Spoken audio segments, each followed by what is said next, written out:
आकर्षक कहानियों में आपका स्वागत है। स्नो वाइट और रेड रोज। एक समय की बात है, एक गांव में एक विधवा महिला अपनी दो बेटियों स्नो वाइट और रेड रोज के साथ रहती थी। स्नो वाइट बहुत शांत और शर्मीली थी, जबकि रेड रोज बड़ी शरारती और नटखट थी। दोनों बहनें अपनी माँ की मदद करती थी। उनका जीवन खुशहाली से बीत रहा था। जब शाम होती तो माँ दोनों बेटियों को परियों की कहानी सुनाया करती थी। उनकी हर शाम ऐसे ही बीतती थी और देखते ही देखते मौसम बदलने लगा। अब सर्दियों का मौसम आ गया। एक शाम माँ दोनों को कहानी सुना रही थी। तभी सर्दी की कड़कड़ाती ठंड में उनके दरवाजे पर एक दस्तक हुई। यह देख तीनों बहुत डर गई कि इस वक्त कौन हो सकता है।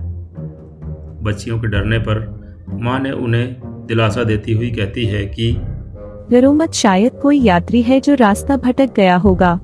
तब जाकर दोनों बहनों का डर कुछ खत्म होता है। स्नो वाइट: माँ, मैं दरवाजा खोलती हूँ। जैसे ही वह दरवाजा खोलती है, तीनों माँ बेटियां चौंक जाती हैं, क्योंकि उनके सामने एक घने बालों वाला भालू खड़ा था। वे चिल्लाने लगती हैं। तभी भालू उनसे आग्रह करता है कि प्लीज डरो मत और चिल्लाना बंद करो। मैं यहाँ मदद के लिए आया हूँ और कई दिनों से भूखा हूँ। मुझे खाना चाहिए। क्या आप लोग मेरी मदद करेगी? एक भालू को इंसान की आवाज़ में बोलते हुए देख उन्होंने चिल्लाना बंद कर दिया। माँ ने भालू को अंदर आने की इजाज़त दे दी। भालू अंदर आया और अच्छे से खाना खाने लगा, क्योंकि वह कई दिनों का भूखा था। भालू बहुत अच्छा था, इसलिए स्नो वाइट और रेड रोज़ की भालू से दोस्ती हो गई। अब भालू रोज़ उनके घर आने लगा। वे तीनों एक साथ खेलते और मस्ती करते थे। भालू उनके लिए उपहार भी लाता था। अब सर्दियों का मौसम खत्म हो गया तो भालू उनके घर से चला गया। एक दिन स्नो वाइट और रेड रोज दोनों फल लेने जंगल जाती हैं। कुछ फल तोड़ने के बाद उन्हें अचानक किसी के चिल्लाने की आवाज़ सुनाई देती है। दोनों इधर उधर देखती हैं। तब उन्हें एक छोटे कद वाला आदमी दिखाई देता है, जिसकी दाढ़ी बहुत लंबी थी और उसकी दाढ़ी एक पेड़ के नीचे दब गई थी, इसलिए वह चिल्ला रहा था। छोटे आदमी ने उन्हें मदद के लिए पुकारा तो दोनों बहनें पास जाकर उसकी मदद करने की कोशिश करती हैं, लेकिन बहुत प्रयास के बाद भी वे उसकी दाढ़ी निकाल नहीं पाती हैं। तभी रेड रोज को एक तरकीब सूझी। उसके पास एक कैंची थी। रेड रोज वह कैंची निकालती है और वह आदमी की दाढ़ी को काट देती है। आदमी के बहुत मना करने के बाद भी वह नहीं रुकी।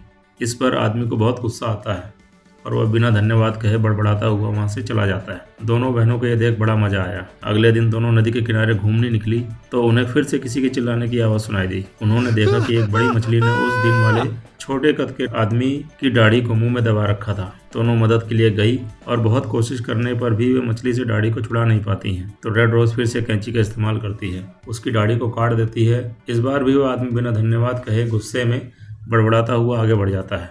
दोनों बहनें हंसने लगती हैं।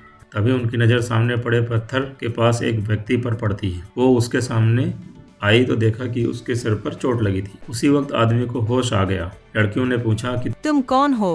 मेरा नाम एडम है और मैं एक राजकुमार हूँ। उसने आगे कहा, मैं अपने भाई जोसेफ को ढूंढ रहा हूँ।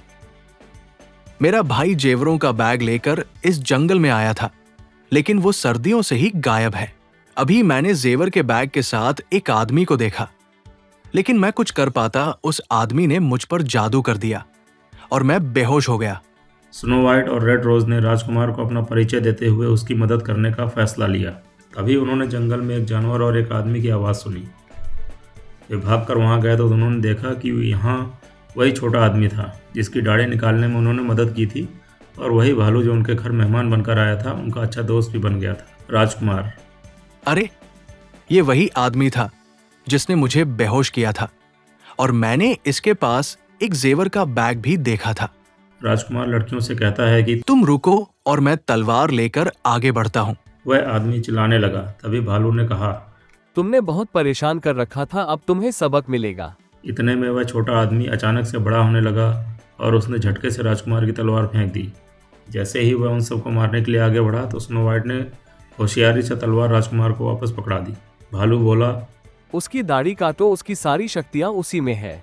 राजकुमार ने सुनते ही उसकी दाढ़ी पर निशाना लगाया और उसकी दाढ़ी कट गई और आदमी फिर से छोटा हो गया। राजकुमार उसे पकड़ने के लिए आगे बढ़ा, लेकिन वह वहां से भाग खड़ा हुआ और उस आदमी के जाते ही भालू इंसान के रूप में आ गया। वह भालू राजकुमार एडम का भाई जोसेफ था, जिसे उस आदमी ने जादू से भालू में बदल दिया और जोसेफ से सारे जेवर ले लिए। जोसेफ ने बताया कि स्नो वाइट और रेड रोज ने भालू के रूप में मेरी काफी मदद की थी। अब जोसेफ को रेड रोज से और एडम को स्नो वाइट से प्यार हो गया और वे सब खुशी से रहने लगे। सीख: कभी भी किसी को परेशान नहीं करना चाहिए और ज़रूरतमंदों की सहायता करनी चाहिए। अगर आपको ये कहानी पसंद आई हो तो इस कहानी को लाइक और शेयर करें और कमेंट्स करके बताएं कि कहानी कैसी लगी, और नई कहानियों के लिए हमारे चैनल को सब्सक्राइब करें।